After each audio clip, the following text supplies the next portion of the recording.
Trump's Ukraine U-turn: how he went from courting Putin to arming Kyiv in a dramatic reversal. U.S. President Donald Trump, who once boasted of his close ties with Russian President Vladimir Putin and promised to end the Ukraine war within 24 hours of taking office, has now approved the delivery of Patriot missile systems to Kyiv and signaled openness to sanctions against Moscow. The reversal marks a sharp break from what critics long called the Trump-Putin bromance and has left observers in Washington, Brussels, and beyond scrambling to understand what changed, and whether it signals a long-term strategic shift or short-term political repositioning. Here is a comprehensive, timeline-based breakdown of how Trump's Ukraine policy evolved between 2024 and 2025, and what's behind the sharp reversal. And throughout his 2024 re-election campaign, Trump repeatedly criticized American military aid to Ukraine. At a rally in September, he told supporters that Ukrainian President Volodymyr Zelensky was maybe the greatest salesman of any politician that's ever lived, referring to how he had secured billions in funding from the West, and accused him of treating U.S. taxpayers like an open checkbook. Trump's messaging focused on ending the war quickly if elected, though he never detailed how, apart from suggesting he could negotiate peace by pressuring both sides. He also hinted that aid to Ukraine would become conditional, linked to whether Kyiv agreed to a ceasefire. Speaking at rallies and interviews, Trump positioned himself as a deal-maker who would bring both Putin and Zelensky to the table, using America's financial leverage as a bargaining chip. And Trump's outreach to Putin just days after his November 2024 electoral victory signaled what many observers saw as the beginning of a dramatic policy divergence. According to a Reuters report, Trump personally phoned the Russian president and urged him not to escalate military operations in Ukraine, even before assuming office. He also expressed interest in reviving stalled peace negotiations. The Kremlin initially denied the call, but follow-up reporting in multiple U.S. outlets confirmed it had, in fact, taken place. What raised eyebrows globally, and especially in Kyiv, was that Ukraine had not been informed in advance. This broke with diplomatic norms. A U.S. president-elect typically avoids direct negotiations with foreign adversaries before inauguration, especially in active conflict zones. Ukrainian officials, blindsided by the call, privately described the outreach as alarming, according to Washington Post sources, viewing it as a potential back-channel that could undermine their position in ongoing multilateral diplomacy. This was the first visible sign that Trump's second term would not follow the established playbook of NATO solidarity.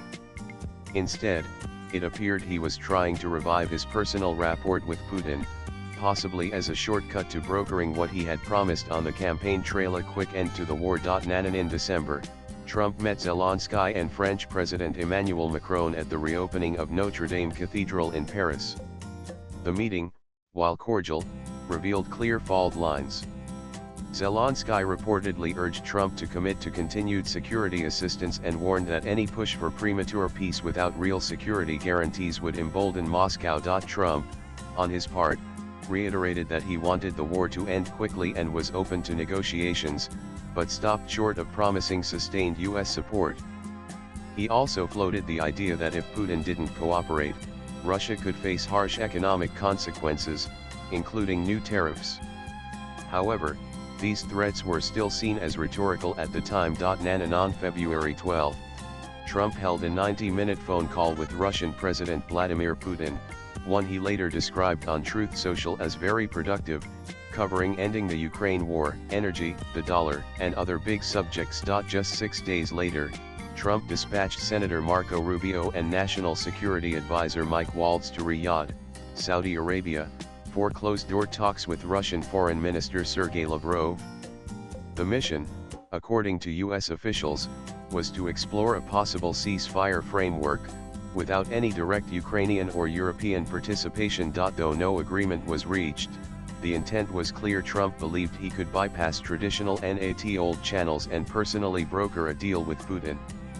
This was the first concrete sign that his administration was pursuing a parallel diplomatic track, one that prioritized U.S.-Russia negotiations over multilateral consensus. The move triggered alarm in Washington and Kyiv. Many feared Trump's eagerness to strike a deal could lead to compromises on Ukraine's sovereignty or territorial demands. And the turning point came on February 28, when Zelensky visited the White House, expecting a formal, ceremonial meeting. Instead, a tense showdown unfolded. Trump criticized Ukraine's lack of cooperation in peace talks and raised a controversial proposal that Ukraine share revenues from its mineral reserves, including critical raw materials used in defense and electronics, in exchange for continued U.S. support. At one point, Trump reportedly told Zelensky, "You're not acting at all thankful, you're gambling with World War III." Zelensky pushed back firmly, saying, "I'm not playing cards, I'm the president in a war." Zelensky refused the mineral lease for aid deal. Soon after, Trump publicly paused all U.S. military and intelligence assistance to Ukraine, citing a need to re-evaluate America's role in the conflict. And on March 3, just days after the Oval Office clash, Trump followed through on his threat and formally suspended all U.S. weapons shipments and cyber intelligence support to Ukraine. He made the resumption of aid conditional on Kyiv agreeing to a ceasefire. Ukraine, under pressure, agreed to a temporary 30-day ceasefire. U.S. aid resumed on March 11. But the truce proved one-sided. Russian forces continued offensive operations in the Donbas and near Kharkiv, according to NATO briefings shared with Politico. Meanwhile, Senate Republicans and Democrats, increasingly uneasy with Trump's improvisational approach, began coalescing around an alternative strategy, one based on financial pressure through sanctions. And by April, frustration over Trump's erratic Ukraine policy had reached Capitol Hill. A bipartisan group of senators introduced the Sanctioning Russia Act, a bill that sought to impose punishing tariffs, as high as 500% on any country continuing to buy Russian oil, gas, or nuclear fuel. The proposal was designed to hit Moscow's war chest by going after its biggest revenue stream, energy exports. But its reach extended far beyond Russia. Countries like India and China, both of which ramped up imports of discounted Russian crude since 2022, were directly in the crosshairs. At first, the Trump administration stayed quiet. But as European allies like Poland and the UK began voicing concerns over the lack of clarity from Washington, the political cost of inaction mounted. Europe had already increased its financial and military aid to Ukraine, and many feared that if the US didn't step up, it would deepen fractures within NATO. Behind the scenes, several key Republican senators began urging Trump to endorse the bill, not only to regain international credibility but also to restore coherence to the U.S. strategy. According to the Wall Street Journal, discussions within the White House intensified by mid-May, as advisors debated whether economic pressure might succeed where diplomacy had stalled. And the public break came on July 8, 2025. During a cabinet meeting, Trump delivered a notably blunt rebuke of Putin. "He's very nice all the time, but it turns out to be meaningless, a lot of bullshit thrown at us." According to Reuters, this marked the first time Trump openly described Putin's behavior as dishonest and destabilizing. On July 13, Trump formally announced that the U.S. would send Patriot air defense systems to Ukraine, advanced surface-to-air missiles capable of intercepting drones, cruise missiles, and ballistic threats. But unlike past aid packages, Trump declared that the United States would not pay for it. "We are spending $0, he said. "The European Union is paying for it. We're not paying anything.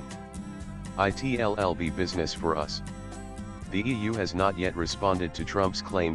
But what truly marked the flip-flop was what followed. On July 14, Trump signaled support for the Senate's Sanctioning Russia Act, a bipartisan bill that proposes tariffs of up to 500% on countries importing Russian oil, gas, or nuclear fuel. After months of pursuing personal diplomacy with Putin, including back-channel talks and floated ceasefire deals, this sharp pivot toward military and economic pressure signaled a significant departure from the diplomatic approach Trump had taken for much of his first 6 months in office. For European allies, it offered momentary relief. For Moscow, it signaled that Trump's second term might not be as predictable as friendly as the Kremlin once expected. And swipe left for next video. From making campaign pledges to end the war in 24 hours and courting Putin with early diplomacy, to halting aid after clashing with Zelensky, and now delivering missiles while backing pressure on Russia. Trump's policy on Ukraine has zigzagged dramatically in just over a year. The U-turn raises more questions than answers. Is this a strategic reset or just Trump playing to multiple audiences? For now, Trump's pivot has scrambled expectations on all sides, leaving allies guessing, adversaries watching, and the ground still shifting. Latest blogs.